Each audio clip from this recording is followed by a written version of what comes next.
selam menyelam jauh ke dasar lautan.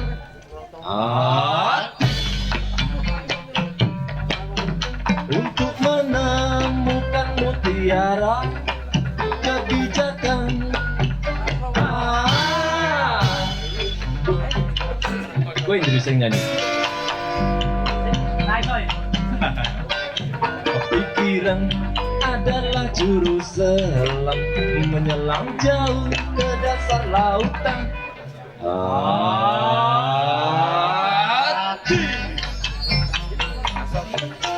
Untuk menemukan mutiara kebijakan.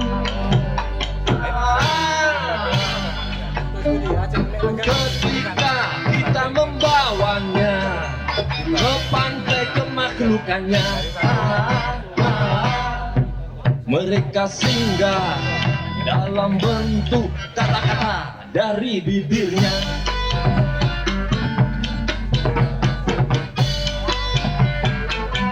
Kita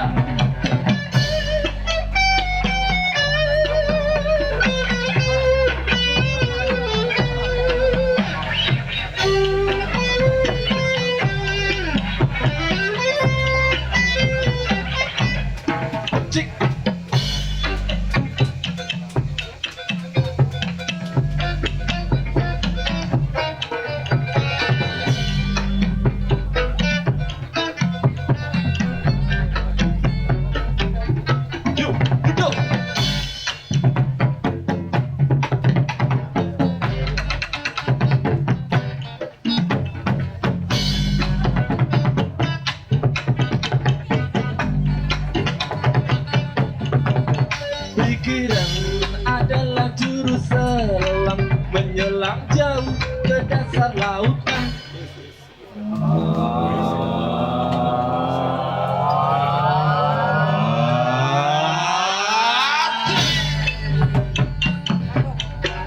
Untuk menemukan mutiara kebijakan.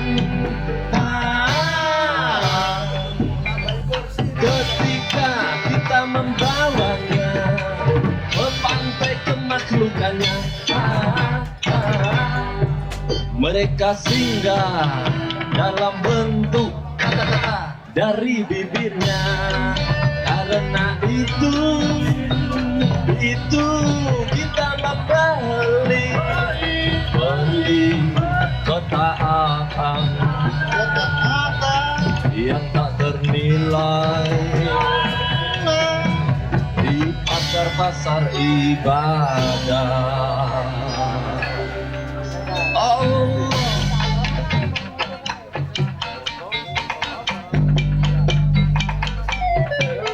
bas.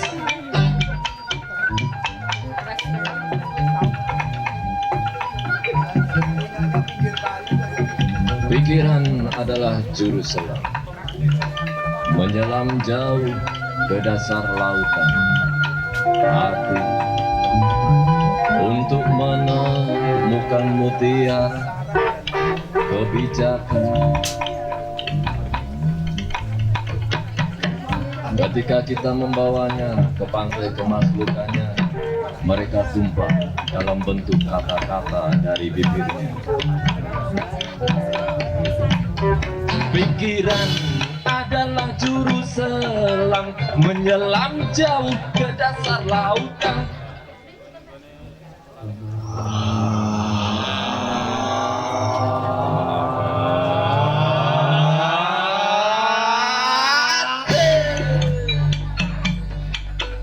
Untuk menemukan mutiara kebijakan.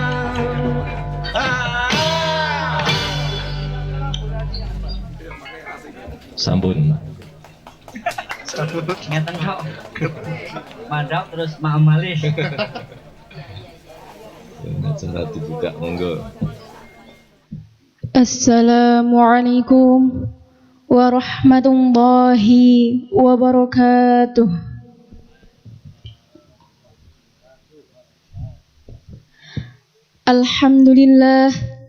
Alhamdulillahi rabbil alamin. Wabihi nasta'inu ala umurid dunya waddin. wassalatu wassalamu ala asrafil anbiya'i wal mursalin wa ala alihi wa sahbihi ajma'in, amma ba'du. Yang terhormat kepada Bapak Kiai Haji Muhammad Mansur Hadik selaku pelukis kaligrafi dalam acara kaligrafi exhibition. Yang terhormat kepada Bapak Dedi Pau selaku sahabat pelukis. Yang kami hormati para seniman lukis. Yang kami hormati Asparagus yang sudah berkenan hadir dalam acara siang hari ini. Sebelum acara kami mulai, perkenankanlah kami untuk membacakan runtutan acara yang akan kami laksanakan pada siang hari ini. Acara yang pertama, pembukaan.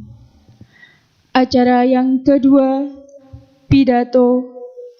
Acara yang ketiga, doa. Acara yang keempat, sekapur sirih dari sahabat. Acara yang kelima, sambutan.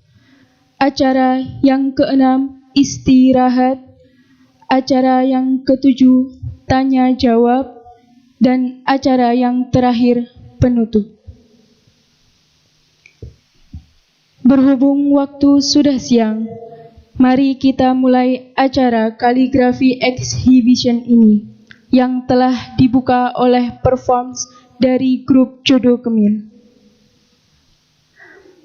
Masuk pada acara yang selanjutnya, yaitu pidato yang akan disampaikan oleh beliau Gus Muhammad Ausofil Akmal.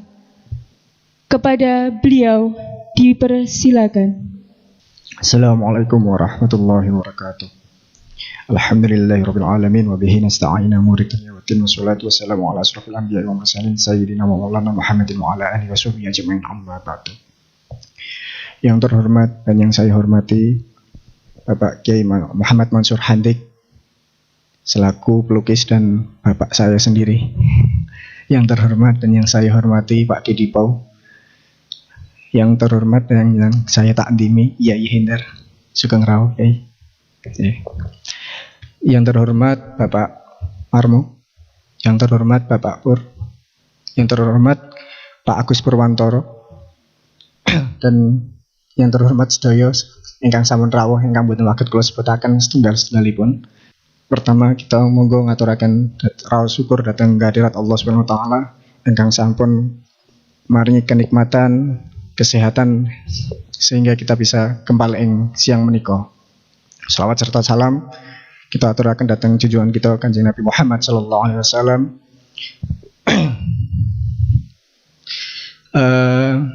Menika sakjane nuwun sewu nek ragi grogi nggih. Niku pertama kali kula sinau sambutan. Biasanipun Bapak dawuhi kula nggih langsung teng inti. Lah niki nembe sambutan ternyata langkung grogi sambutan daripada langsung teng acara-acara ingkang inti. Acara menika dipun matur suwun nggih saderengipun kawula menalangi atur saking panitia sedaya maturaken sugeng rawuh damel para tamu.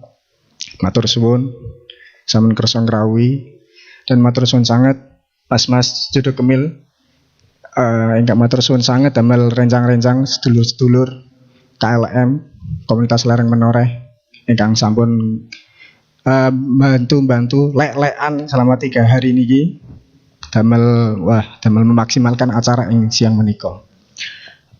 Acara siang menika ingkang nyelenggaraken Pendopo Institut dipun bantu kalian rencang-rencang ta'aruf kopi kalian Abel Snack menika. Nah, Pendopo Institut menika panggen napa nggih tempat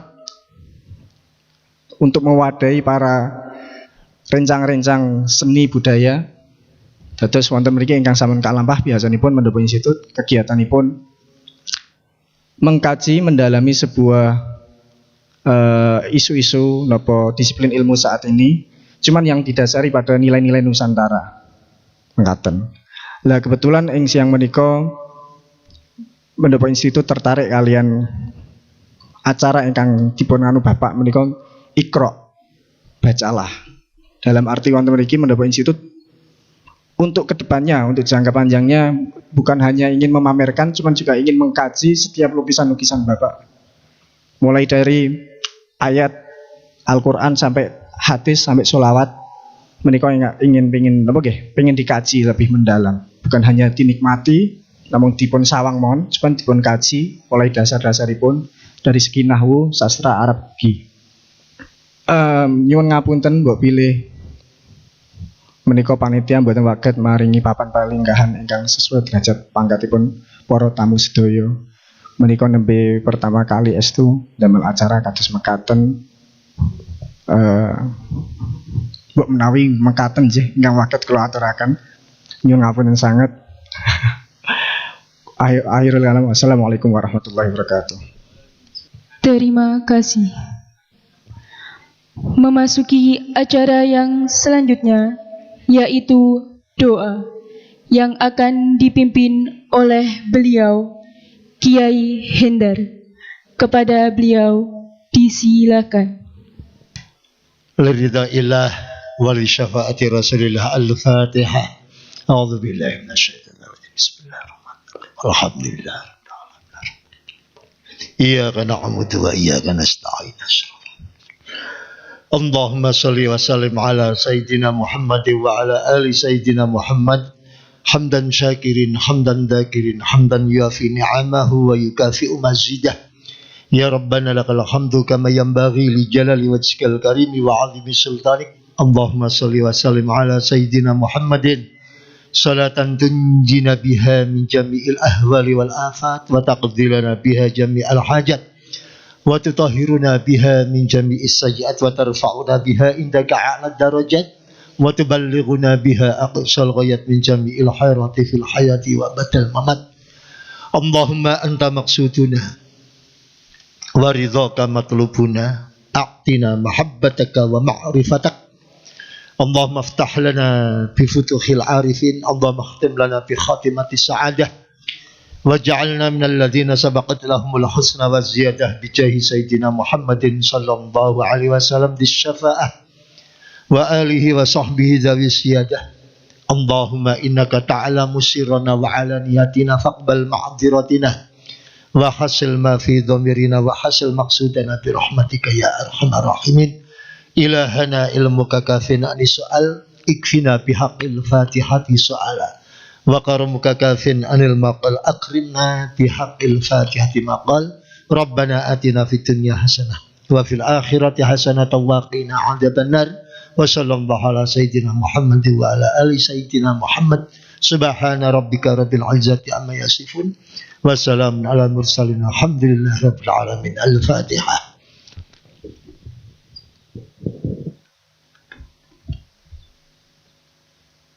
Acara yang keempat, sekapur sirih dari sahabat, di mana akan disampaikan oleh beliau Bapak Dedi Pau.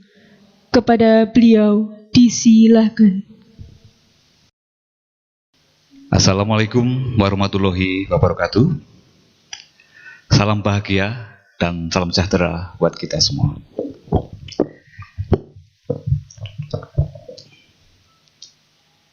Sekapur sirih ya, itu tadi ya. Ya, sebetulnya panitia minta saya untuk jelasin nih, termasuk Gus Mansur, katanya nih saya suruh bertanggung jawab gitu. Bertanggung jawab karena saya kira banyak sahabat, banyak teman, juga para tamu yang hadir di sore ini mungkin tidak pernah menduga Gus Mansur yang dikenal kiai penceramah selama ini kok tiba-tiba melukis gitu, melukis kaligrafi ya, kaligrafi kontemporer. koyo ngopo. Ini banyak juga yang banyak lewat WA, karena saya juga bagi-bagi undangan lewat WA. Ya, ya saya akan cerita mungkin panjang lebar ya, sehingga Gus Mansur sekarang bisa dijuluki selain sebagai kiai juga ya pelukis gitu aja. Mungkin nanti perupa juga ketika sudah merambah tidak hanya lukis, bikin karya seni yang lain di bidang seni rupa. Terus terang, ya saya kenal Gus Mansur ini kan ya lumayan lama ya, sekitar ya 2007 mungkin ya, karena saya dulu di Jakarta, kembali ke Magelang itu baru 2006 akhir, kemudian 2007 saya ke Borobudur, kenal dengan teman-teman komunitas KSBI ya, waktu itu dipimpin Pak Umar, KSBI, Komunitas Seniman Borobudur Indonesia. Saya nggak tahu, ternyata ini ada kaitan. Jadi dulu ceritanya ya, itu tahun 80-an awal, jadi saya ke Jakarta tuh 83. Saya lulus SMA 83 langsung ke Jakarta. Tahun 84, saya itu bergabung dengan juga komunitas namanya HSBI. Nah, itu singkatan dari Himpunan Seniman Budayawan Islam Indonesia. Itu sekretariatnya di Masjid Istiqlal. Itu terdiri dari 27 provinsi. Di cabang-cabang itu ada semua Himpunan Seniman Budayawan Islam Indonesia. Nah, kemudian waktu itu juga di sana di Istiqlal. Jadi saya itu ikut awalnya di KSBI itu HSBI ikut di teater. Tapi bukan pemain ya, meskipun sering main, saya sebagai penata artistik. Nah, waktu itu tahun 84 itu ada pameran kaligrafi di Istiqlal. Dan di sana saya tertarik dengan karya kaligrafi. Tetapi saya merasa bahwa saya tidak bisa kaligrafi. Saya akhirnya belajar dengan Haji Muhtarsum, ketua HSBI untuk Indonesia waktu itu. Kebetulan beliau adalah ayah angkat saya. Haji Muhtarsum ini adalah, kalau mungkin bapak-bapak yang dulu sering nonton TV zaman satu-satunya sebelum ada TV yang lain, adanya TVRI, itu ada keluarga Pais. Beliaulah itu yang menulis naskah, sutradara, pemainnya ada Aminah Jendra Kasih, bahkan Mak Wok waktu itu ya, Ibu Nani Wijaya, yang sekarang menjadi istrinya Pak Aib Rusidi, itu dulu masih ya seger lah. Saya gabung di sana lah gitu. Intinya saya banyak belajar, tapi nggak bisa-bisa. Saya pengen sekali. Makanya begitu saya pulang ke Magelang terus ketemu Gus Mansur, belakangan saya tahu ketika saya main ke rumahnya ada karya kaligrafi. Kaligrafi ini katanya wah ini udah lama, ini zaman dulu saya coba ikut lomba kaligrafi tingkat Jawa Tengah, kok dilalanya menang juara 3. Karya itu juga dipajang di sebelah sana ya.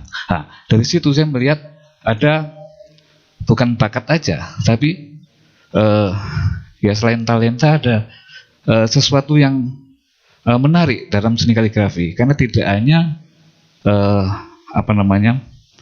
memainkan atau melukis kat-kat Arab tadi.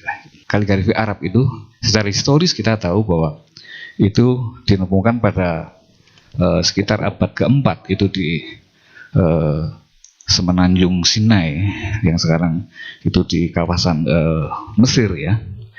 Di sana namanya huruf aksara Aramaik waktu itu ya, itu dipakai oleh suku Nabaten Arab ya. Kemudian berkembang pecah aksara dari Aramaik itu, kemudian menjadi bermacam-macam ya, sampai ke Iran, ke Timur Tengah ya, sampai ke bahkan nantinya sampai ke India ya.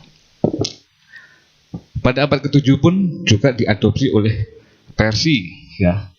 Jadi ketika Arab itu dengan jumlah hurufnya itu ada 28 ya kalau nggak salah, Arab Persia itu mengadopsi menjadi 32 ya. Diadopsi tapi tidak mengubah banyak. Dan itu juga sebetulnya mengadopsi dan menambah sedikit lah atau mengurangi distilirisasi dari kitab-kitab ya dari Islam lah gitu.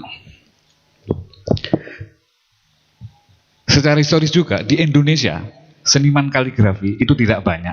Jadi ini saya cerita juga karena kebetulan rentetan ini juga kronologisnya itu saya ngalami dan ini menjadi saya kira momentum penting yang saya harus sampaikan gitu.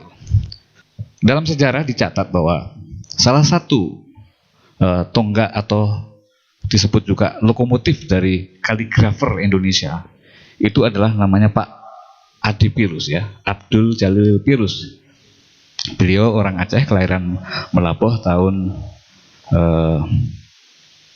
32 ya, tahun 1932. Pak Pirus lulus dari ITB itu tahun 64, kemudian melanjutkan studi desain dan seni grafis di Rochester Institute of Technology di New York. Ketika belajar di sana, beliau itu mainlah ke museum di New York ya.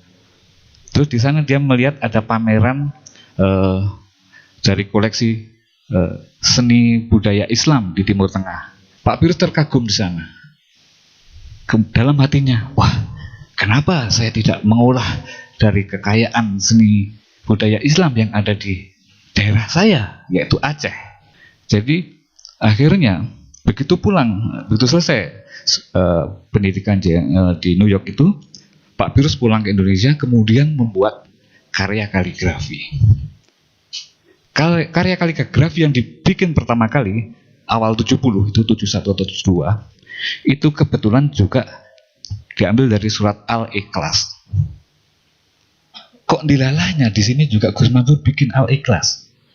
Nanti Gus Mansur akan menjelaskan. Tentunya Al-Ikhlasnya Gus Mansur dengan Pak Pirus berbeda. Jadi kalau Pak Pirus waktu itu beliau itu bikin bukan lukisan, tapi karya etsa, ya, seni grafis kan. Memang latar pendidikan dia S1, S2 dan S3-nya juga grafis.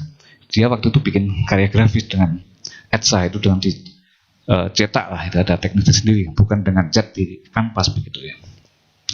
Kemudian tahun 72 Pak Pirus bikin pameran tunggal dan ini diklaim oleh para pengamat bahwa tahun 72 itu adalah pameran pertama seni kaligrafi di Indonesia. Pak Pirus menggelar pameran itu di The Chase Manhattan Bank di Jakarta waktu itu. Beliau menampilkan 13 karya lukisan. Kali ini Gus Mansur 17 rakaat mungkin ya Gus ya. Kemudian tahun 76 beliau pameran lagi. Ya. Dalam karya-karya Pak Pirus ya, itu juga tidak sekedar membuat atau memindahkan kaligrafi baik dari Quran maupun hadis Nabi saja. Jadi Pak Pirus membuat karya-karya kaligrafi baik yang utuh maupun juga beberapa ayat. Nah, Pak Pirus dianggap sebagai pembaharu dalam seni kaligrafi. Dan secara lebih luas lagi, seni kaligrafi itu dikenalkan pada masyarakat itu pada tahun 79. Itu pada MTQ yang ke-11 di Semarang. Di sana akhirnya ada pameran kaligrafi. Dan itu selain Pak Pirus juga seniman-seniman hebat, bahkan lebih senior dibanding Pak Pirus yang melukis kaligrafi seperti Pak Pirus atau hanya menyisipkan atau menambahkan tulisan-tulisan kaligrafi dalam karyanya. Di sini ada Pak Widayat, waktu itu ikut, ada Pak Fajar Sidik, ada Pak Sriyadi Suarsono. Mereka lebih senior secara umur ya dibanding Pak Pirus. Nah, kemudian tahun 81 itu di MTQ yang ke-12 di Banda Aceh, akhirnya di sana diikrarkan bahwa setiap MTQ itu ada pameran kaligrafi yang mendampingi MTQ itu. Tapi belakangan dalam tempo ya mungkin 10-15 tahun belakangan, waktu itu saya ketemu dengan Pak Pirus, saya sempat ngobrol-ngobrol. bagaimana menurut Pak Pirus perkembangan seni kaligrafi di Indonesia? Pak Pirus bilang stagnan dibanding dulu ketika beliau dan teman-teman mengawali kemudian seni kaligrafi begitu meluas. Sekarang yang terjadi ya waktu itu ya sekitar 12 tahun yang lalu tidak banyak inovasi dari para katat atau kaligrafer ya. Mereka hanya asik memindahkan teks-teks yang diambil dari Quran maupun hadis Nabi tanpa ada inovasi-inovasi yang berarti. Sementara di dalam karya-karyanya Pak Pirus ya, itu misalnya dia gabung dengan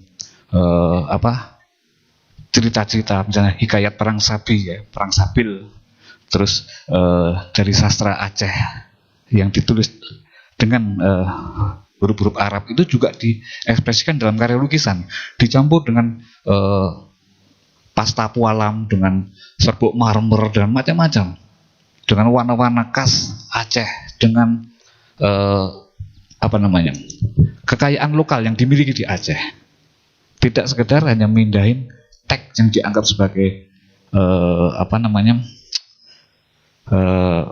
teks yang sakral tadi ya, yang tidak seolah nggak berani mengubah teks-teks tadi meskipun artinya tidak berubah, cuman secara visual itu berubah.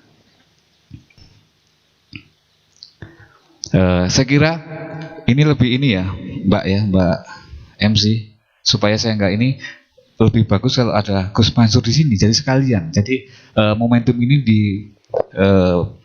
manfaatkan. Jadi supaya juga nanti nggak saya duduk Gus Mansur di sini nanti balik lagi. Saya kira lebih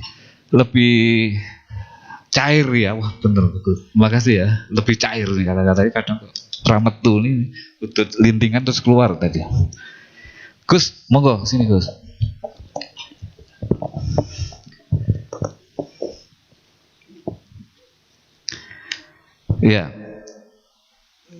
Ya, mungkin pengantar saya itu dulu, nanti nyambung lagi. Jadi biar Gus Mansur juga ngendiko supaya juga nyampein mungkin punya unek-unek atau apa yang mungkin dindem terus ini ya, biar keluar ya. Saya kira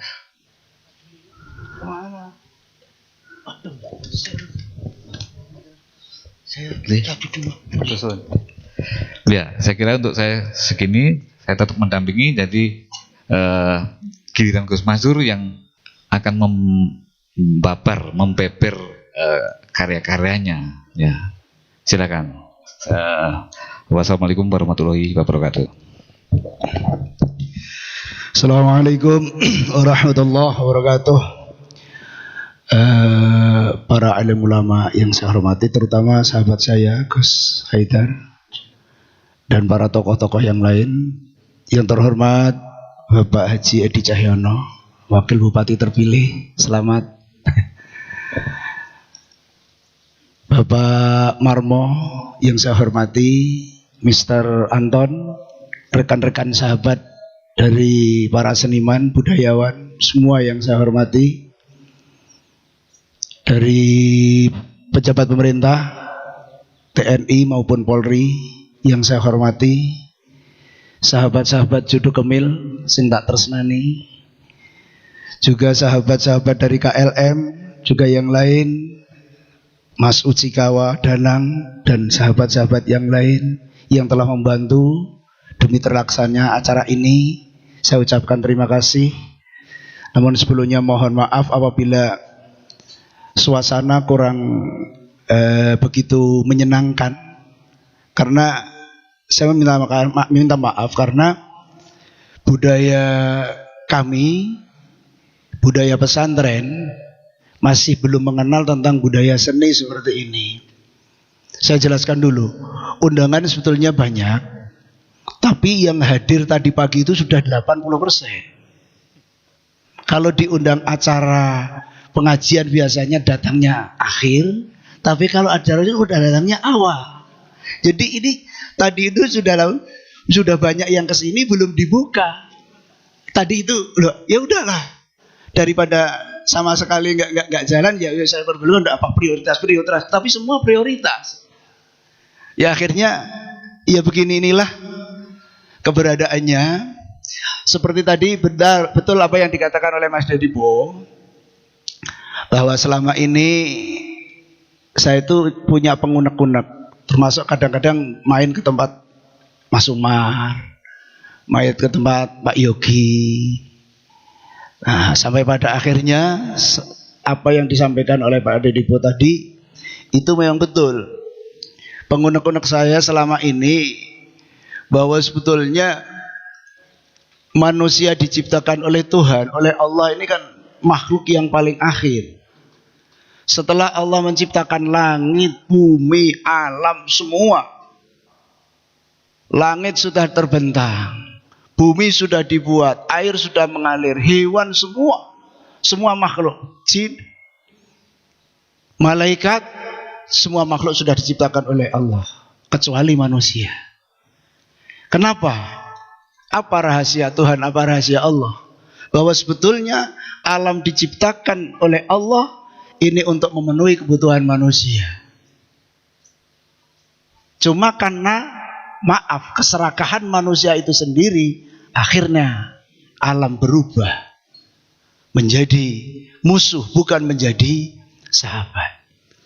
Sedangkan kita itu tidak bisa terlepas dari alam. Inferior dan superior itu tidak bisa kita lepaskan. Sekecil apapun perbuatan manusia, perilaku manusia, ini akan ditiru oleh alam. Maka wahyu Allah yang pertama diturunkan pada Nabi itu adalah Iqra. Nah, saya terinspirasi dari ini, bahwa Iqra itu sebetulnya tidak sekedar, artinya perintah itu kan bacalah, supaya membaca, tapi bukan membaca tulisan. Tapi banyak yang masih memahami bahwa Iqra itu hanya dibaca secara tekstual. Pada saat itu ketika Nabi diperintahkan bacalah, jawaban Nabi, saya tidak bisa membaca. Karena apa? Memang tidak ada sasaran yang dibaca, objeknya tidak ada. Artinya supaya manusia itu bisa membaca dengan apa? Dengan mata, dengan hati, dengan jiwa, dengan rasa, dengan pikiran. Membaca alam ini, ada air, ada api, yang semuanya ini adalah anugerah dari Tuhan, yang harus kita baca bukan dengan mulut, tapi dengan perilaku. Hebatnya orang dulu itu banyak yang tidak bisa membaca kalamullah, kalam Allah seperti Al-Quran. Tapi orang dulu itu sakti-sakti, ampuh-ampuh. Baca Fatihah itu nggak jelas, tapi buat ngobatin orang sembuh. Sekarang bacakan Yasin Fasih, buat ngobatin orang mati. Kenapa? Karena dulu itu meskipun lisannya tidak bisa membaca, tapi adalah hatinya, lakunya itu adalah membaca. Itu orang-orang dulu. Maka saya berangkat dari ini, bahwa sekarang banyak orang yang membaca, tapi sebatas hanya dengan mulut, bukan dengan perilaku. Ayat berikutnya, Iqra bismi rabbika, bacalah dengan menyebut Tuhanmu. Artinya, apa yang kamu lakukan itu supaya nyambung, cocok sesuai dengan apa yang dikehendaki oleh Tuhanmu. Tuhan kita siapa? Bagi yang berumat Islam adalah Allah. Di dalam lafal Allah sendiri itu harus banyak yang dimengerti, difahami, diteliti, bahwa di situ ada 4 huruf. Alif, lam pertama, lam kedua, dan ha. Dan yang sebetulnya masing-masing ini punya arti sendiri-sendiri. Bahwa Tuhan Allah itu tidak akan bisa terlepaskan. Ketika orang itu sudah beriman, sudah ada di dalam hati, sudah ada di dalam jiwa, Allah akan tetap ada. Seperti di dalam tulisan ini, alif yang pertama adalah melambangkan apa itu? Allahu nurus samawat. bahwa Allah itu adalah penerang langit dan penerang bumi. Penerang di sini bukan seperti sinar cahaya lampu, rembulan atau matahari, tapi di sini lebih dititik beratkan pada apa? Ilmu, kasih sayang kepada seluruh hambanya, kepada seluruh alam ini. Ini yang dimaksud adalah nur. Alif ini meskipun pisah, lafal Allah itu akan selalu punya makna. Alifnya sendiri adalah Allahu nurus samawat. Ketika ditinggalkan alifnya, kalimat ini masih berbunyi. Apa artinya? Lillah. Meskipun tanpa alif, tapi ini masih lillah. Artinya karena Allah. Lam yang kedua adalah lahu mulkus samawati wal ard. Hanya miliknya lah kerajaan yang ada di langit ataupun yang ada di bumi. Lahu lillahi ma fis samawati wa ma fil ard, bukan lahu mulkus. Yang pertama adalah lillahi ma fis samawat. Seluruh yang ada di langit dan bumi ini hanyalah milik Allah. Ini menunjukkan kepemilikan mutlak oleh Allah Subhanahu wa taala. Jadi lillah. Ketika diambil alifnya masih ada lahu untuk Allah. Jadi Allah itu dimanapun akan selalu berada. Di daun, di air, di ranting, di dahan, dimanapun kamu berada. Ketika di dalam diri kamu sudah ada iman, sudah ada Tuhan, maka Allah akan ada di situ. Ambil lamnya, tinggallah hu. Hu itu juga adalah Allah, Tuhan. Ini melambangkan huwallahul awwal wal akhir wal-zahir wal batin. Dialah yang maha awal dan maha akhir. Awal tiada permulaan dan akhir tanpa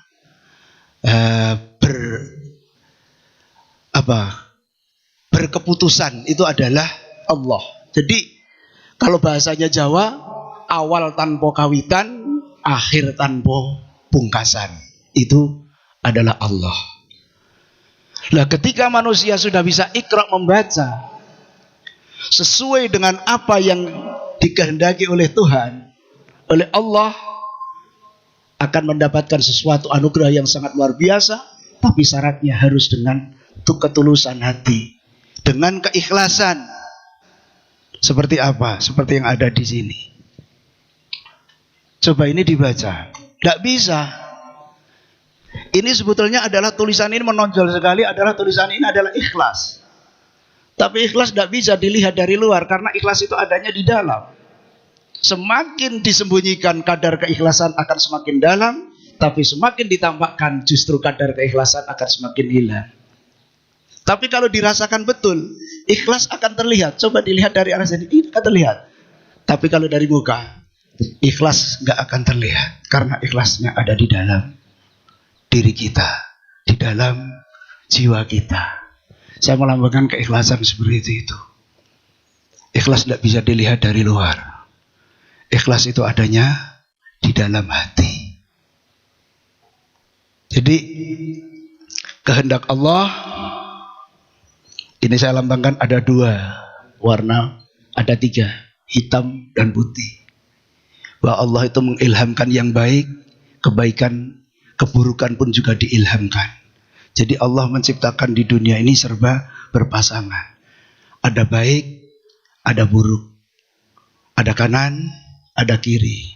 Ada suka dan ada duka. Tapi pilihlah warna yang paling baik. Adalah warna apa? Emas. Warna tasurun nadirin. Seperti sapi yang disembelih pada zaman Nabi Musa. Itu adalah warna keemasan. Ini pengunek-unek saya saja. Mungkin punya penafsiran yang lain setiap para seniman. Saya mohon arahannya, kritikannya, terutama para senior-senior, terutama Mbah Marmo, Mr. Anton, juga termasuk ini provokator utama adalah Mas Dedi Boy ini. Bahkan sampai saya tidak punya kanvas saja dibawahi dari rumah. Ini bawa, pokoknya ngelukis. Saya coba. Ketika ikhlas sudah betul-betul maka akan mendapatkan pahala yang sangat luar biasa. Apa? Akan mendapatkan molimo. Molimonya di sini bukan molimo seperti yang molimo yang sudah berlaku. Kalau molimonya Mas Umar itu malah punya mau 10 kalau itu. Mangan apa? Mulih, madep, mantep, mangan, melu morotua macam-macam mantu minggat itu kalau Mas Umar itu. Tapi molimo di sini adalah ada kalimat min. Ini adalah manna,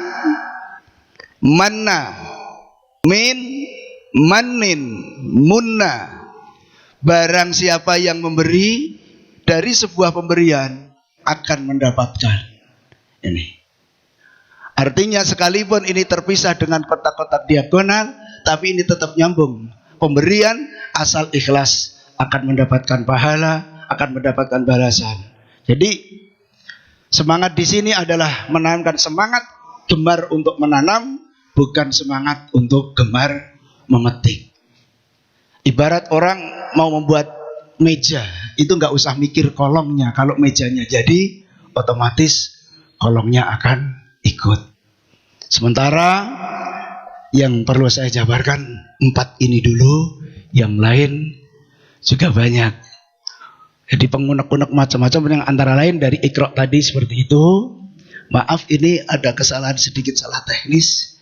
Tadi nggak bilang-bilang ada yang mengikat. Sebetulnya ini sudah saya rangkai untuk dibongkar. Kalimat Allah tadi sudah saya sampaikan. Mohon arahan para senior-senior dan kritikannya. Mudah-mudahan karya saya bisa bermanfaat. Niat saya ingin berdakwah lewat media seperti ini, terutama tentang ekologi. Karena apa? Sudah banyak yang menyampaikan tentang akidah dan syariah, tapi tentang ekologi tidak pernah tersentuh sama sekali. Padahal ini adalah semua firman Allah yang harus kita baca. Ayat Allah ada 2. Ada ayat yang bisa dibaca seperti ayat Al-Quran, tapi ada ayat yang tidak bisa dibaca dengan mulut. Ayat kauniyah. Apa? Keberadaan yang ada di permukaan bumi, bahwa sebetulnya ini adalah ayat-ayat Allah yang harus kita baca. Dengan apa? Bisa dengan pikiran, bisa dengan rasa, bisa dengan jiwa, bisa dengan apa saja. Yang penting tetap mengarah yang lebih baik. Mudah-mudahan ada manfaatnya, ada kurangnya. Saya mohon maaf yang sebesar-besarnya. Assalamualaikum warahmatullahi wabarakatuh.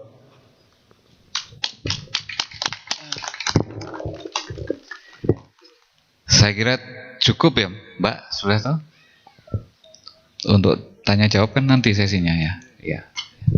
Ya saya kira itulah penjelasan dari Gus Mansur ya tentang beberapa karyanya ya. Dari 17 karya tadi dijelaskan ada 4 karya ya. Nah, nanti ada kesempatan lagi atau saat mendekati untuk mengapresiasi karya, nanti bisa juga disampaikan secara langsung dengan Gus Mansur. Saya kira dari saya cukup sekian. Terima kasih. Wabillahi taufiq wal hidayah. Wassalamualaikum warahmatullahi wabarakatuh. Terima kasih. Untuk acara yang selanjutnya, istirahat dan performs dari grup Jodoh Gemil.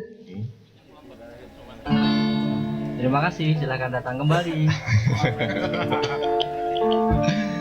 Kami mendengar ulasan yang disampaikan oleh Gus Mansur ini, kita patut berbahagia dan berbangga bahwa kita memiliki sosok kiai yang seniman, tapi juga seniman yang kiai. Daun-daun berguguran di gelap malam, kulihat dari balik keheningan. Daun-daun berguguran dan terus berjatuhan. Aku tenggelam dalam diam. Daun-daun berguguran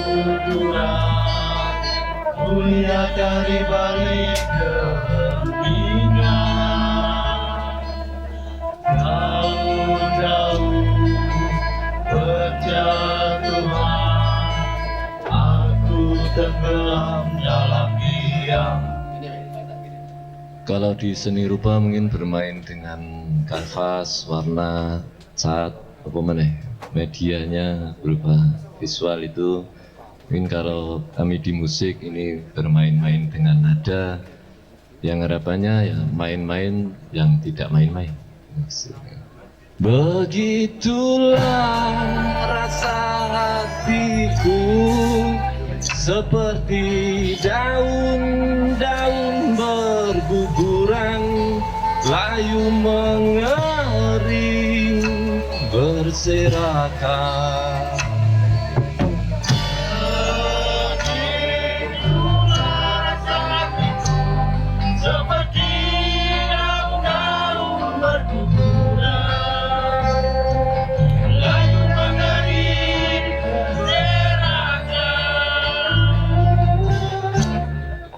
Daun-daun berguguran di gelap malam, kulihat dari balik keheningan. Daun-daun berguguran dan terus berjatuhan, aku tenggelam dalam diam.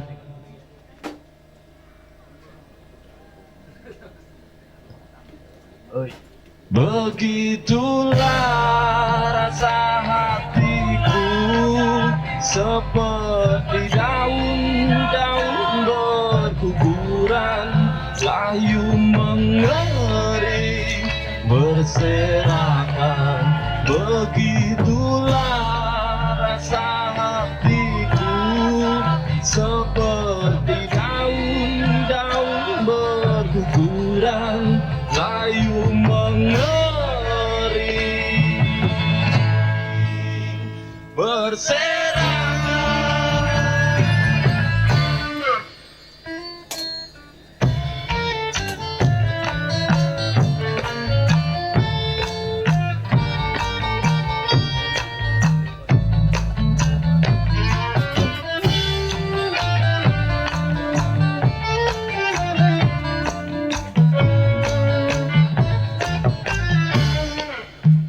Begitulah rasa hatiku, seperti daun-daun berguguran, layu mengering berserakan.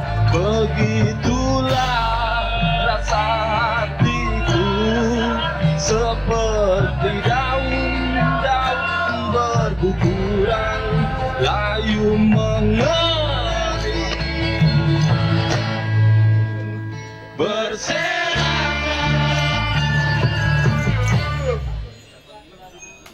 Oke, sambung. Itu satu bagian dari upaya Iqra membaca Indonesia. Meskipun tidak banyak yang kami ketahui tentang Indonesia. Ini satu lagi bacaan tentang Palu.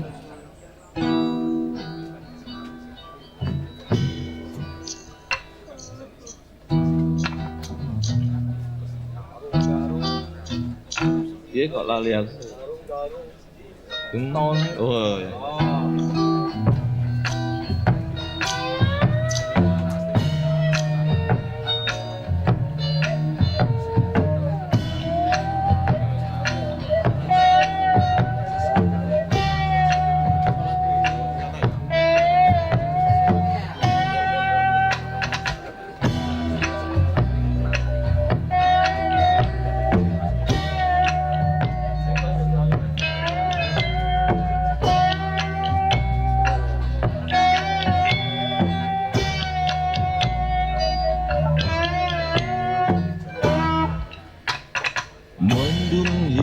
Bergelayut di langit-langit biru, mengundang resah, gelisah dan gundah gulana. Burung gagak bersandar di dahan-dahan Kamboja, menyuarakan sedih dan pilukan bermakna, dan duka lara menyatu di tanah-tanah berbatu dan kerinduan pada masa silam seakan mengalut lembu.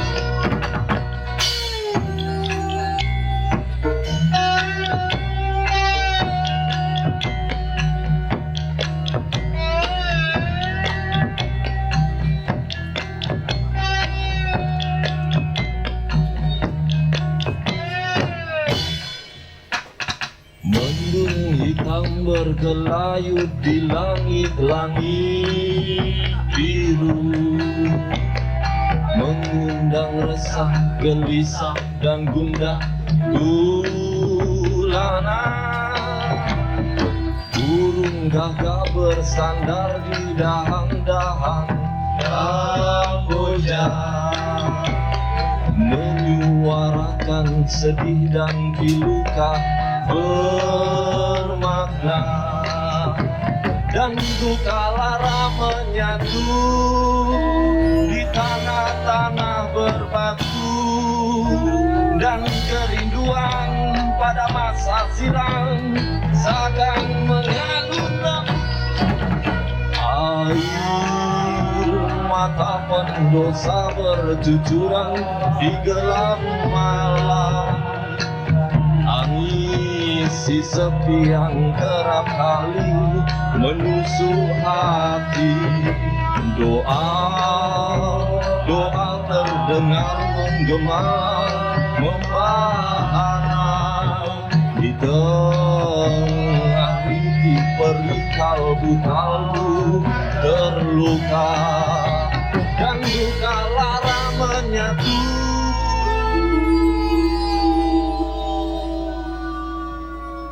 Di tanah-tanah berbatu dan kerinduan pada masa silam seakan mengalut lembu.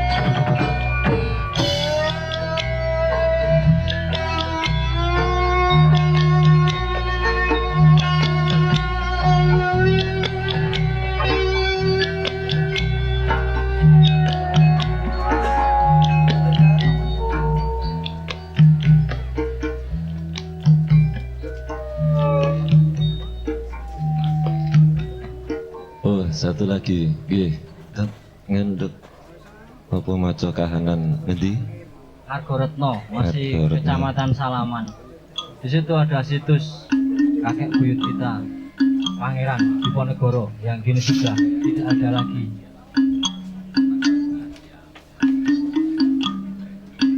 Ngerti nek ono. Ini lama aku sekarang Oh, ngomong. oke. Tahu lah. Tak kira Pangeran Diponegoro. Pangeran Diponegoro, makamnya.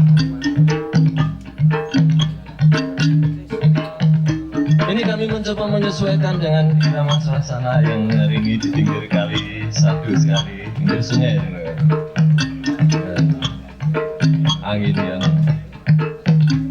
membelai dedaunan. Tapi sedikit imajinasi kita meluncur ke sana.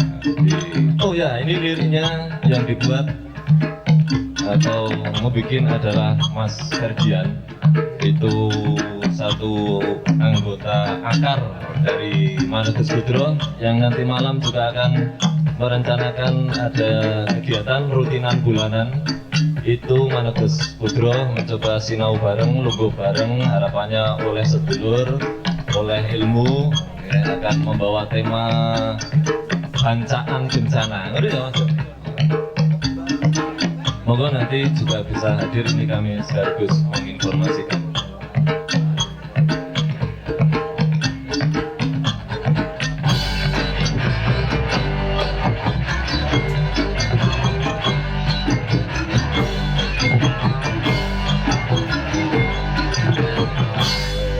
Biyen ki ana lawa ana ing desa Argoretno, tau kenyasuk Pangeran Diponegoro nalika gerilya lawan Walanda. Iki kluntang-klunting itu maksudnya tetesan air di gua itu toh. topik ngono kuwi. Karep iki. Biyen ki ana guwa lawa ana ing desa Nagara. Tau ki ngaso Pangeran Diponegoro nalika gerilya lawan Walanda. Nanging saiki guwa kuwi wis ra ana.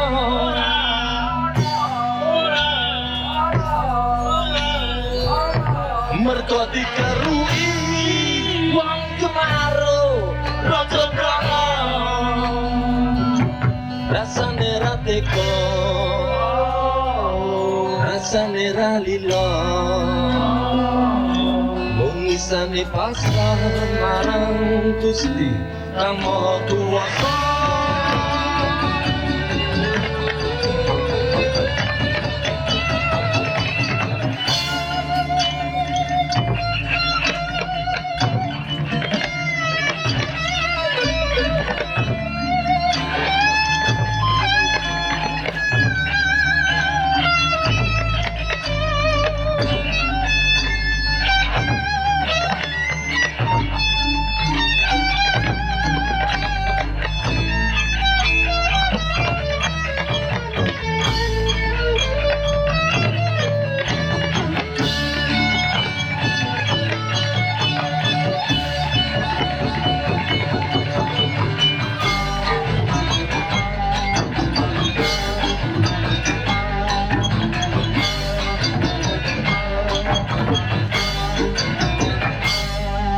Yen ki ana wala-wala ana ing desa Nagara. Endi to Nagara iki? Ana apa? Biyen ki ana wala-wala ana ing desa Nagara. Tau ki ngaso Pangeran Diponegoro nalika gerilya nglawan Walanda.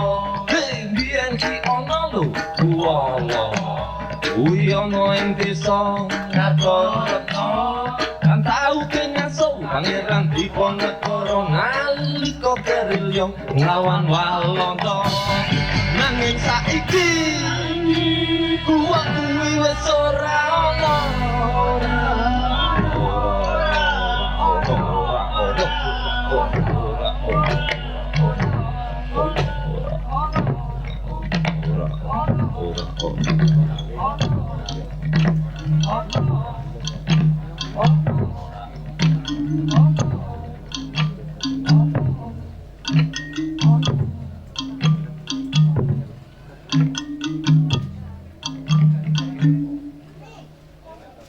Matur nuwun.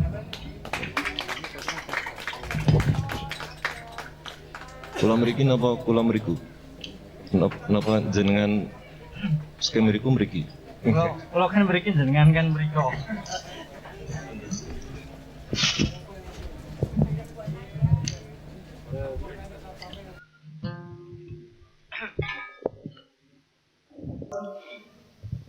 Kepada beliau Bapak Kiai Haji Ahmad Muhammad Mansur Hadik dan Bapak Dedi Pau kami persilakan.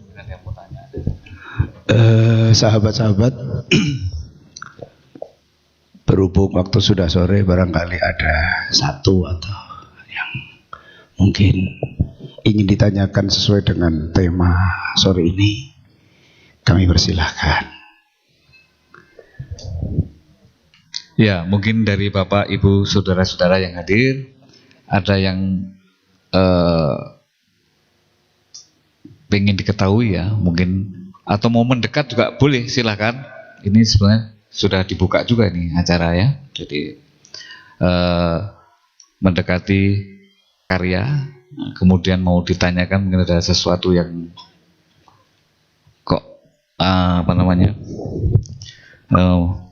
ya mengundang tanya gitu. Nah, ini Pak Marmo, silakan. Ya, Pak Marmo ini pelukis senior, pernah tinggal di Jepang 35 tahun. Dari tahun 64 atau 62 Pak. 63 dikirim oleh Pak Karno untuk kuliah seni lukis dan dekorasi di Tokyo. Setelah lulus, kemudian selain berkarya juga bekerja di kedutaan Indonesia di Jepang sampai pensiun dan masih tinggal di sana. Setelah pensiun itu kira-kira berapa Pak? 7 atau 9 tahun ya? Ya, berarti enggak, setelah pensiun dulu kan terus tinggal di sana, enggak kerja lagi. Itu sekitar, ya itu artinya seorang Indonesia ya, seniman Indonesia tinggal di kota besar di Tokyo dengan tingkat kebutuhan di sana yang sangat mahal, tetapi bisa eksis dan diakui menjadi seniman, bahkan masuk seniman Jepang gitu ya. Itu jadi terus kembali ke Indonesia tahun 98 dan tinggal di Magelang sampai sekarang masih berkarya dan juga masih secara rutin mengirim ke galeri-galeri di Tokyo. Silakan Pak Marmo. Ini ada sesuatu yang ganjil di hati saya. Ingin tanya, karena saya orang Jawa, tapi karena sudah lama tinggal di luar, sehingga saya kadang-kadang ingin introspeksi sendiri kalau saya itu orang Jawa.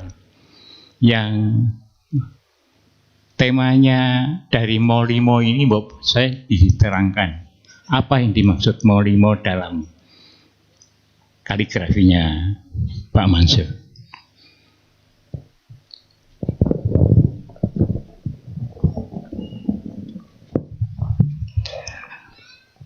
Ini hanya sebuah perumpamaan. Sebetulnya ini dulu ketika saya dulu ngaji itu kan dikasih tamrinan atau soal dari guru, itu ada min 5, coba terjemahkan. Nah ternyata dari min itu ada unsur mo, itu ya. Maka saya buat mo 5. Jadi min yang pertama itu kan gambarkan man, artinya siapa. Manna, siapa yang memberi. Min itu artinya dari. Manin itu adalah pemberian. Munna akan diberi.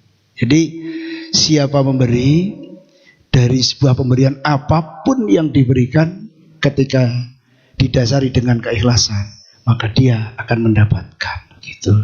Jadi min. Tapi sebetulnya dari kata man, barang siapa, mana yang memberi, min, manin dari pemberian, munna akan diberi. Jadi kalau bahasa Jawanya man, ini kalau bahasa pesantren ya, itu kan man sapane wong manna kang aweh sapa man, min manin saka paweweh utawa saka paring, munna bakal diwehi gitu loh. Sapa sing aweh bakal diwehi gitu loh. Iya, dapat balasan. Begitu. Jadi meskipun ini terpisah dengan kotak-kotak, tapi akan tetap menyambung karena adanya rasa keikhlasan tersebut. Itu dari apa yang ada dalam pengonak-onak saya. Mohon arahannya dan saran dan kritiknya. Gitu. Sudah? Iya, terima kasih. Matur nuwun.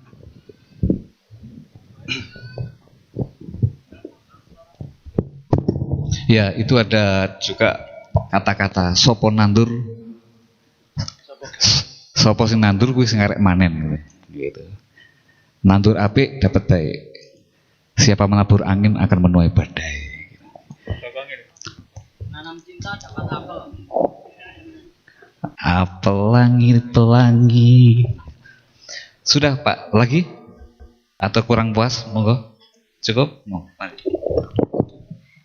Saya bisa ngambil kesimpulan apa yang digarap oleh Pak Mansur ini sebetulnya seniman yang besar juga sebetulnya, tapi masih bibit, tapi akan menjadi seniman besar kalau bahasa Jawanya itu telaten, karena seniman tidak boleh berhenti. Sama saja dengan pelajaran apa saja, kalau tidak berhenti ya sampai tujuan yang terakhir, yang dituju. Amin. Nah, yang penting untuk Pak Mansur, ya saya sebagai seorang seniman yang tadinya melihat kaligrafi itu tidak seperti ini. Tapi ini sangat modern, dan apa yang di dalam hatinya Pak Mansur itu sudah bisa mengadopsi suasana yang ada di sekitarnya. Ini yang penting. Jadi seorang seniman harus peka. Seniman musik, seniman apa saja, itu harus peka. Kepekaan itu nanti akan membuahkan sesuatu yang sangat dahsyat. Tapi ya itu syaratnya. Telaten dan ditekuni betul-betul. Terima kasih. Memang selama ini yang menjadi pengunek-unek saya barangkali saya tuangkan lewat media ini, karena kan sudah mungkin yang lewat mimbar, lewat panggung, lewat arah sudah sering, tapi ingin saya mencoba dengan cara yang lain, barangkali ada yang bisa saya dapatkan di situ. Ini yang satu lagi, jagalah kesehatan. Sebagai seorang seniman harus sehat. Jangan mengikuti sesuatu yang sifatnya memang baru tren sekarang gitu ya. Umur saya sudah 81. Guru saya mengatakan dulu pada waktu saya juga anak yang sifatnya tidak begitu fanatik pada lingkungan. Artinya saya bisa mengadopsi. Tapi guru saya juga mengatakan bahwa kamu kalau mau jadi pelukis, saya rasa tidak hanya pelukis saja, seniman. Tapi ini berat memang, apalagi pelukis ya. Itu yang harus dijaga cuma tangan. Kalau tangan sudah gemetar, Anda tidak bisa melukis. Betul. Perasaan ada, tapi mewujudkan tidak bisa. Nah, pada waktu itu saya, ya karena kehidupan saya di luar ya, dan di Jepang itu suasananya 4 musim kan. Jadi kalau sudah musim dingin, dingin sekali. Saya telah pernah membuat patung es di daerah Sapporo. Itu dinginnya sampai minus 27. Jadi kalau saya dengar di sini minus 5 saja sudah kami totalan ya. Saya disuruh kerja. Hanya dikerjakan oleh anak 4. Patung itu dalam 3 hari harus jadi. Dan disediakan pemahat alat-alat pahat itu, dan apa yang akan dipahat itu es batu sebesar 5 meter kubik. Es batu 5 meter kubik. Jadi itu harus jadi dalam 3 hari. Dikerjakan oleh anak 4 saja. Senimannya hanya saya saja. Tapi yang lain pembantu yang betul-betul badan harus kuat. Nah, kalau ada tantangan seperti itu, sebagai seorang seniman tidak boleh melemparkan persoalan itu kepada orang lain. Harus dikerjakan. Dan ini perintah. Jadi pada waktu saya kerja di kedutaan itu, kerjaan saya macam-macam. Karena ketahuan kalau saya seorang seniman, jadi duta besar juga mengatakan, seniman mesti bisa gitu. Tapi nggak tahu dinginnya seperti apa gitu. Ya kan? Nah, saya kan sebagai seorang pelukis, tapi diingatkan sama guru saya, umur 50 tidak boleh ngerokok, tidak boleh minum kopi, tidak boleh minum sake. Kalau di daerah yang seperti itu bagaimana rasanya? Ya, tapi justru kalau mau jadi seniman mempunyai tekad yang seperti kata-kata guru saya. Umur 90 guru saya masih bisa melukis besar-besar. Guru saya itu kalau melukis diberitakan oleh koran atau majalah, langsung dari negara-negara lain SMS maupun telegram gitu ya. Pesan itu buat saya. Saking terkenalnya itu.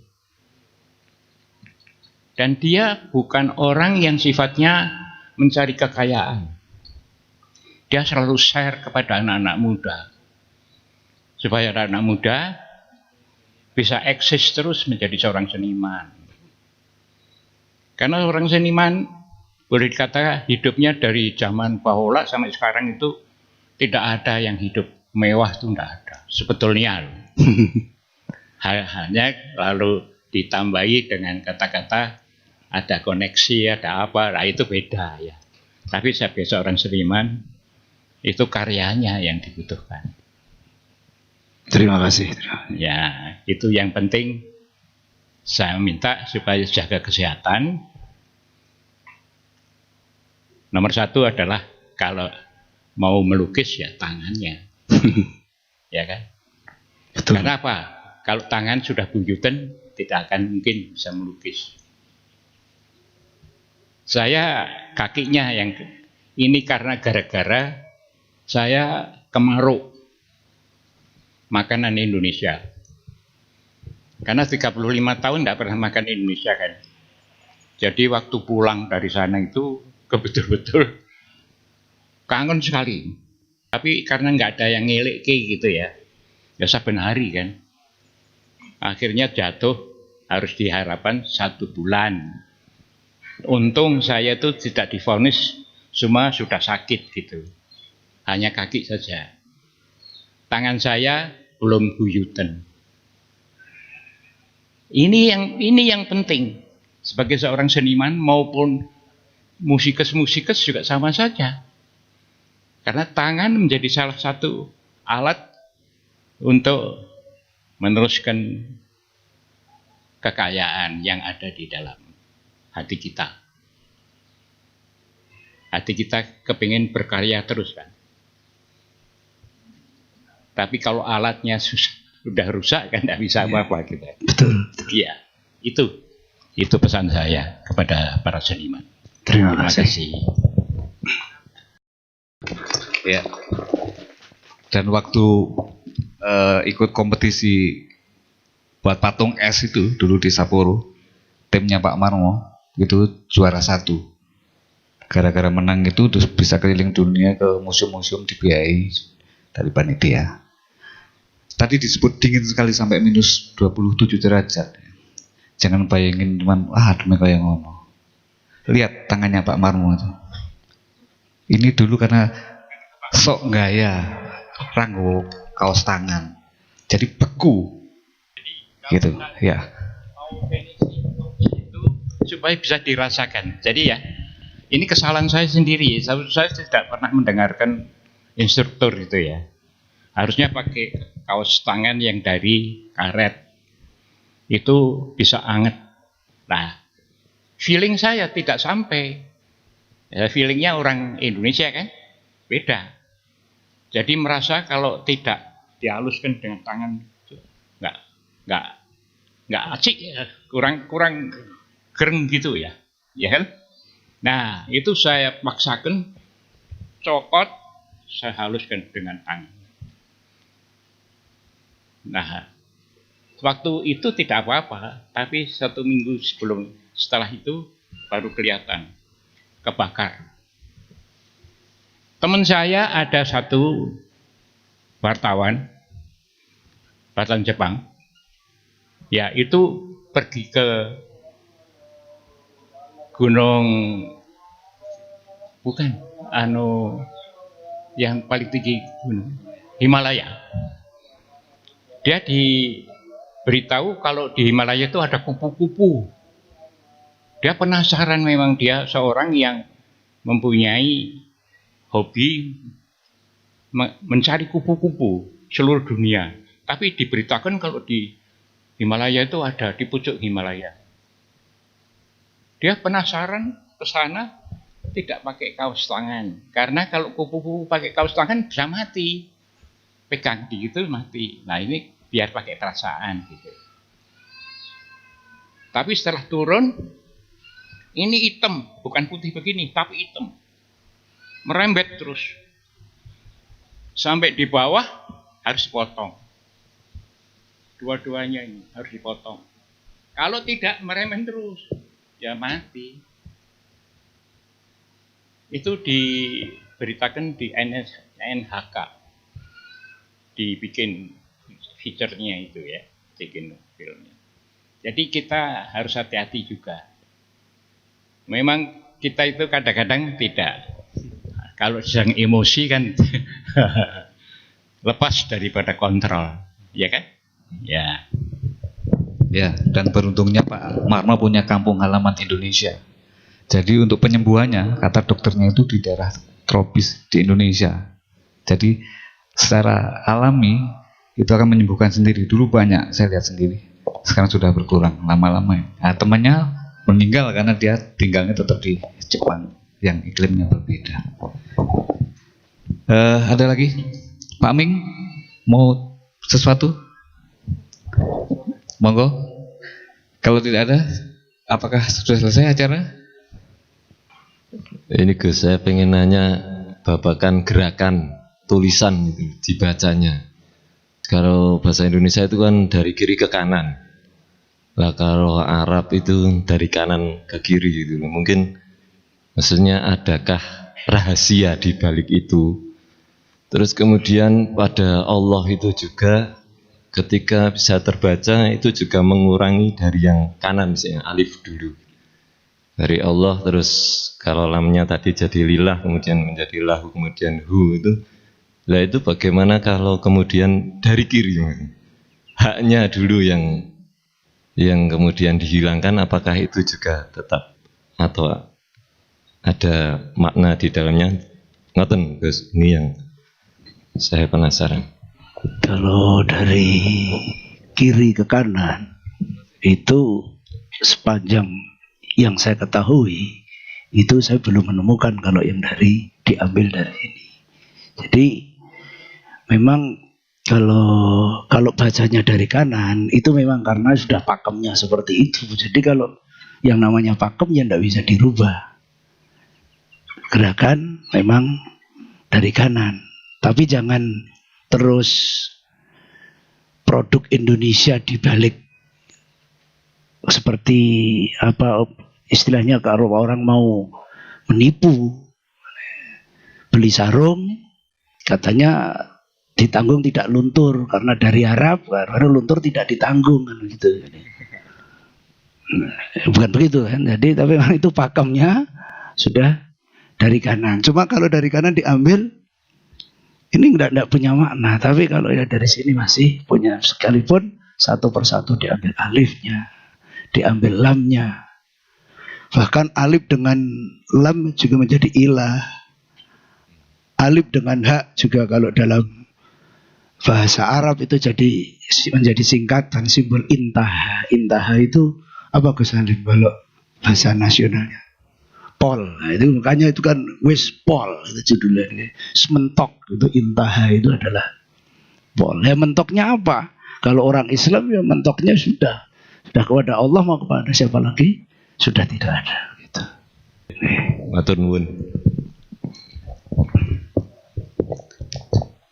Yang lainnya? Kalau tidak ada, saya kembalikan ke Pranoto Coro.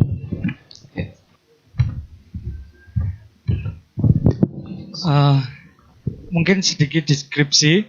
Di sini ada kanvas kosong yang rencananya akan mengkolaborasikan seni kaligrafi dan kemudian dipadukan dengan Mas Dedipo yang sudah identik dengan apel.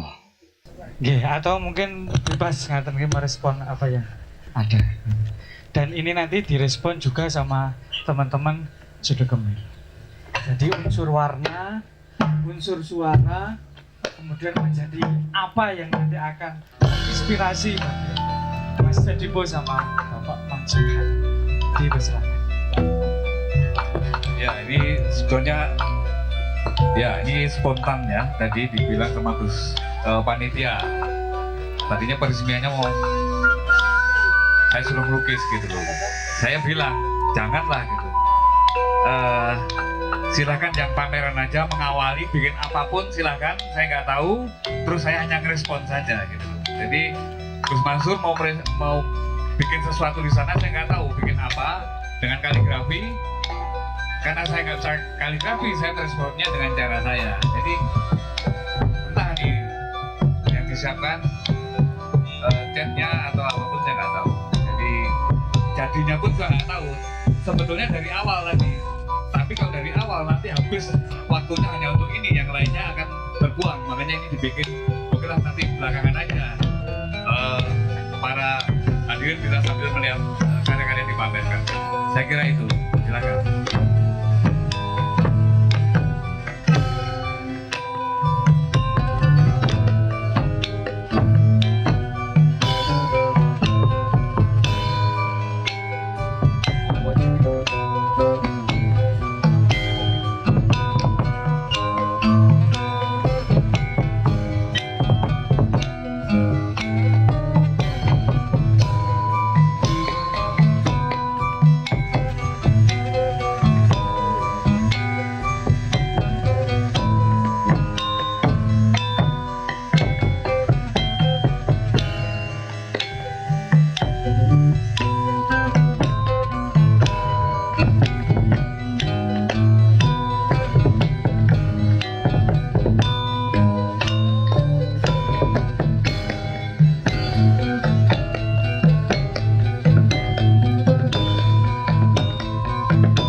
Sudah Gus ya. Ini apa bunyinya saya nggak tahu. Maaf. Bunyinya adalah nurullah, jadi cahaya dari Allah. Semua ini karena kasih sayangnya, karena cintanya, rahmatnya kepada seluruh alam, termasuk kepada kita manusia. Jadi kita hidup, kita bisa kumpul sampai saat ini adalah semata-mata cahaya dari ilahi, hidayah, rahmatnya, sehingga kita diberi kesehatan dan kekuatan sampai saat ini. Itu.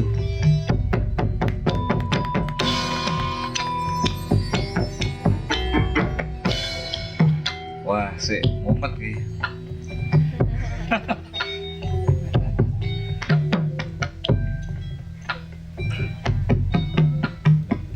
Cahaya Allah, nurullah. Terus Git, aku malah mumet, aku tambah mumet.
Maula ya sholli wa sallim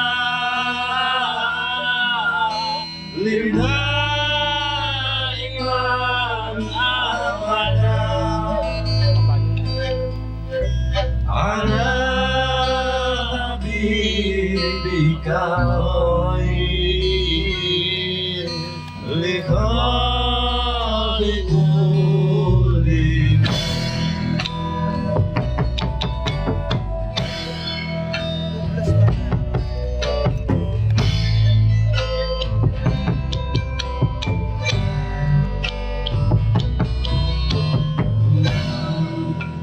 Habibul Ladhi Turja syafa'ahu Likulli hawli minat awali mu'tain.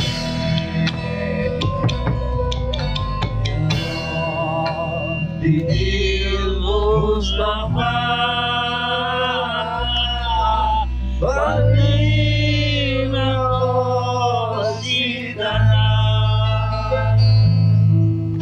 wa bir lana Allah ya wasi'al karam.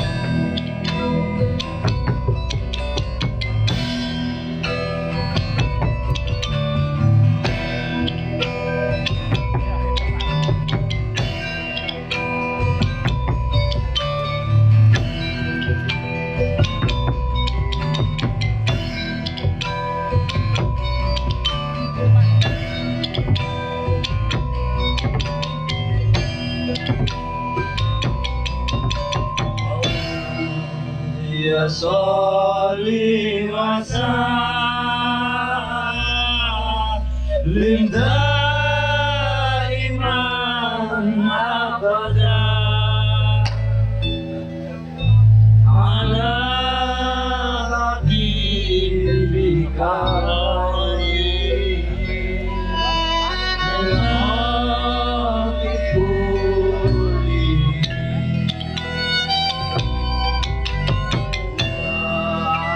Habibul Ladhi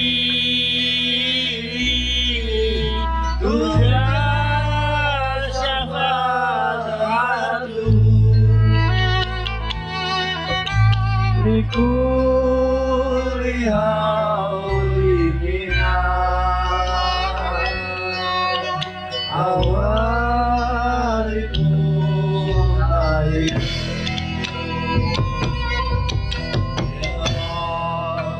Bidil Mustafa alaihi maqasidana wa bilana Allah ya wasi'al karam.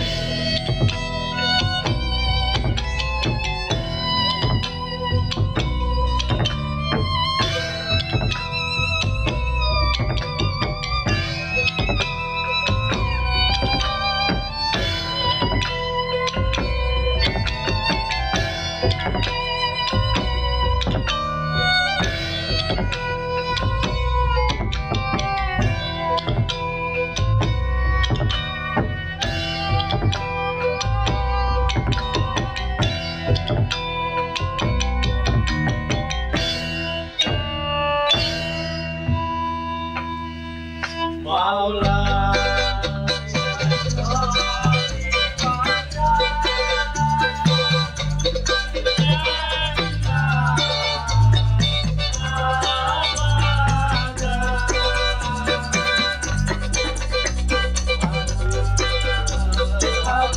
Habibika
Saksikan bintang berkedip bertebaran di atas sana saat ku sendiri mencoba merajut makna hidup. Ku terpana saat tiba-tiba ku lihat satu bintang menjauh dan hilang cahayanya.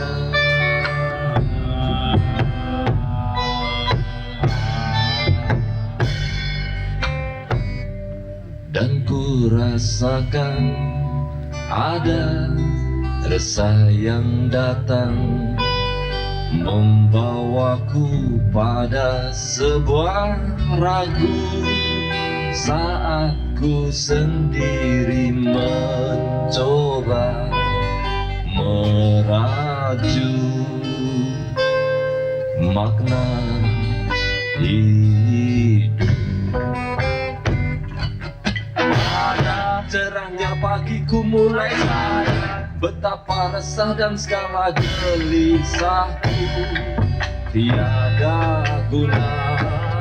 Angin yang lembut meniup daun-daun mengajakku untuk mengerti bahwa ku harus terus melangkah seperti bintang yang kulihat menghilang, namun ku yakin ia pasti akan kembali dan lebih cerah cahayanya.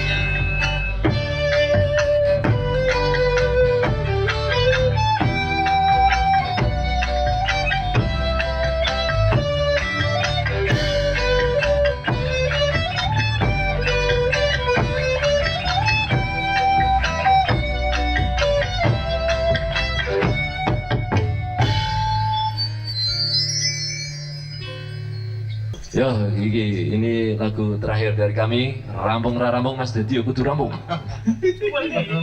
Rampung kumpul ki. Rampung kumpul ki. Yo, muka-muka. Lagu dari kami sendiri. Sebagaimana yang tadi. Ini juga sebuah doa sebuah. Jadi muga-muga sedayane migunani. Amin. Muga-muga apa sing niate apik-apik. Apik, nggih. Muga-muga nek elek ora apa iki. Aja. Elek ora pantes di muga-muga. laknatullah. Ning elek kanggomu iso apik kanggoku. Contone. Yo, muga-muga. Monggo, do sami ndonga dhewe-dhewe.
Iki iso tadi pangeling-eling. Oh, sing durung eling ya pedo eling. Oh, sing wis do eling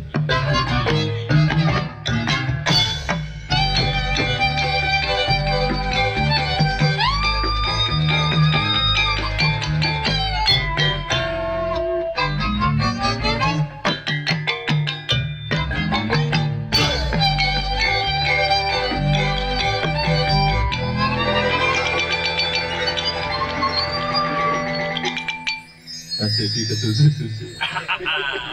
Ben kesusu ae. oh, muga-muga iki iso dadi pangeling-eling. Sing durung eling ya pedo eling. Sing wis do eling ya ben tambah eling. Utawa tambah kelingan. Kelingan marang apa-apa sing kudu dieling-eling.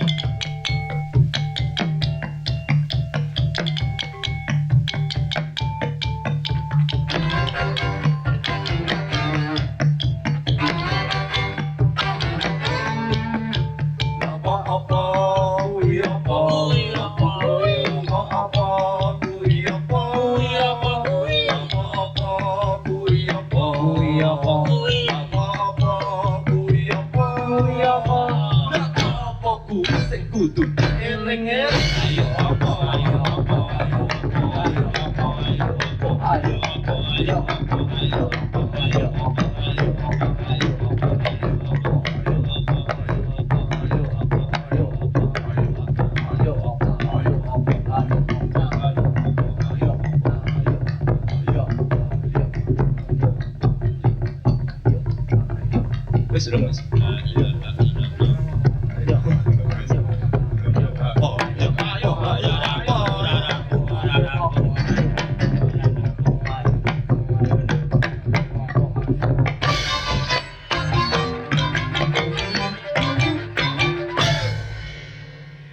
Belum rampung?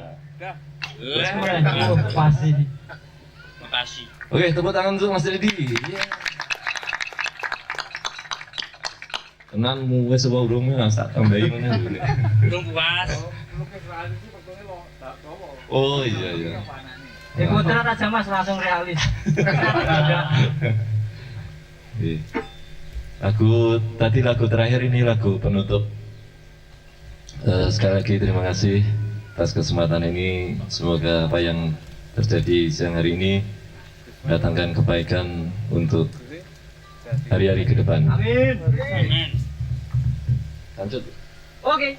Oke, inilah lagu menutup dari kami. Mohon maaf jika ada hal-hal yang kurang menyenangkan dan terima kasih sekali lagi. Semoga nantinya kita akan dipertemukan dalam hari-hari yang semakin membahagiakan. Cangcut Tali Wangdo.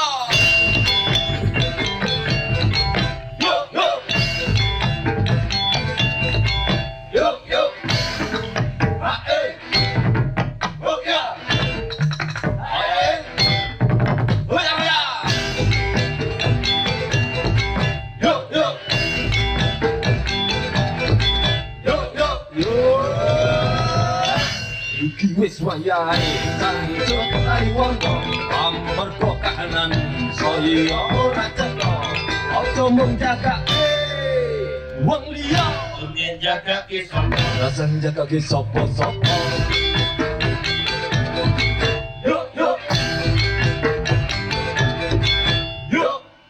Iki wis wayahe cangcut Tali Wangdo, amarga kahanan ora ketutup. Aja mung jagake wong liya, yen jagake sapa, jagake awake dhewe. Barengan saya rukun kedangan, putih kau taman menggunakan tumpang liya. Yo barengan mereka segera kumandang, putih kau luhuran ada kayu, kamu yang ayo paksa. Yo yo.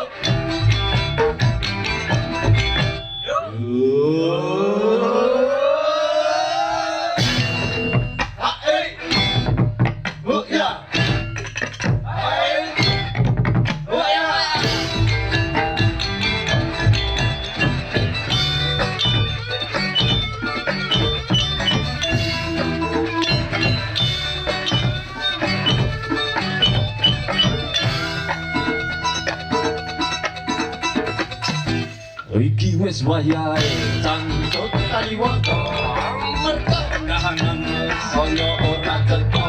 Aja mung jagake wong liya, yen jagake sapa, rasan jagake sapa-sapa. Yo barengan saya rukun kegandengan, putih kau taman menggunakan tumpang liya. Yo barengan mereka segera kumandang, putih yang luhuran angin kayu kita moldang. Yo barengan saya rukun kegandengan, putih kau taman menggunakan tumpang liya.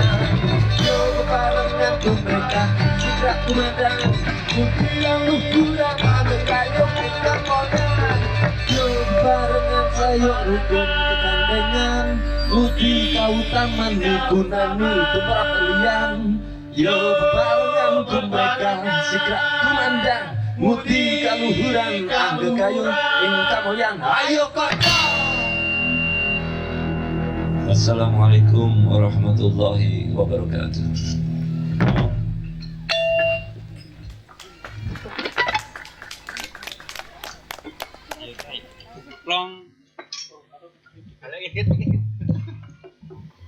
Demikianlah runtutan acara kaligrafi exhibition pada hari ini.